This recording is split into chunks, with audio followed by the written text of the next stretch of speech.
কিছু কিছু অপরাধ আছে যেটা শুধু ব্যক্তির মধ্যেই সীমাবদ্ধ না, এইটার প্রভাব পরিবারে পড়ে, এইটার প্রভাব সমাজে পড়ে।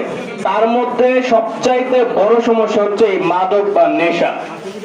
একজন মানুষ নেশাগ্রস্ত, সে নেশা করে, তার জীবন পর্যন্তই কি শেষ না, তার নেশাগ্রস্তের কারণে তার পরিবার ধ্বংস, তার পরিবার নষ্ট। ওই পরিবারের কারণে, ওই পরিবারের প্রভাবে একটা গোটা সমাজ নষ্ট। গোটা সমাজ নষ্ট মানে গোটা রাষ্ট্র নষ্ট। তাইলে এই অপরাধটা কতটুকু গুরুত্বপূর্ণ, আমাদের কতটুকু সচেতন হওয়া উচিত এর বিরুদ্ধে? আমরা কি ততটুকু সচেতন? আমার মনে হয় একদমই না। আজকে 2 বছর আগে যখন এইখানে আমরা বসে মাত্র 5-6 জন মানুষ ইয়াবা বাবার সাথে জড়িত, আমরা ভাবছি যে এরাই খাট, সমস্যা নেই। কিন্তু এখন দেখলাম 100-200 হয়ে গেছে, কাল পরশু 500 হবে, আমার ভাগেও একটা পড়বে, আমার পরিবারেরও একজন সদস্য তৈরি হবে যে বাবা খায়। তো এখন আমরা সচেতন হয়েছি।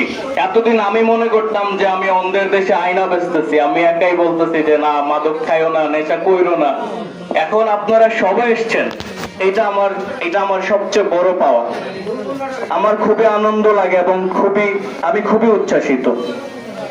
আপনারা যারা এই ব্যবসার সাথে জড়িত, নাম বলার দরকার নাই, অনেকের মনে মনে জানা, আমি আপনাদের হাতে পায়ে ধরে অনুরোধ করতে চাই, আপনি মাটি কেটে খান, আপনি রিক্সা চালান, আমি সজীব আপনাকে সর্বোচ্চ সম্মান দিব।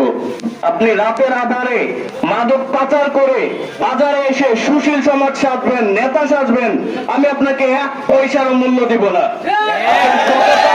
আপনার নৈতিকতা, আপনার ন্যায়ের পথে থাকবেন, আপনি রিক্সা চালাবেন, আমি আপনাকে সম্মান দিব, আমি আপনাকে শ্রদ্ধা করব। আমার অনুরোধ থাকবে, আমাদের এই সমাজটা, এই এলাকাটা আমরা অধপতনের দিকে যাচ্ছি।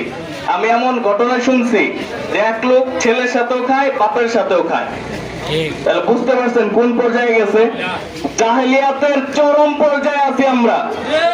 না হলে বাবা আর ছেলের সাথে একজন মানুষ নেশা খাইতো না। এটা আমাদের লজ্জা, এই কথা আমরা কাউকে বলার মতো না। এই সমাধান আমাদের নিজের করতে হবে, আমাদের নিজেরা এইখানে দাঁড়ায় এসে প্রতিবাদ করতে হবে। সে যত বড়ই ক্ষমতাশীল হোক, 1-এর লাঠি 10-এর বোঝা, একটা কথা ছোটবেলা থেকেই শুনছি, আপনারা শুনছেন? আমি যদি একজন প্রতিবাদ করি, রমজান যদি একজন প্রতিবাদ করে, এটা কখনোই নির্মূল হবে না।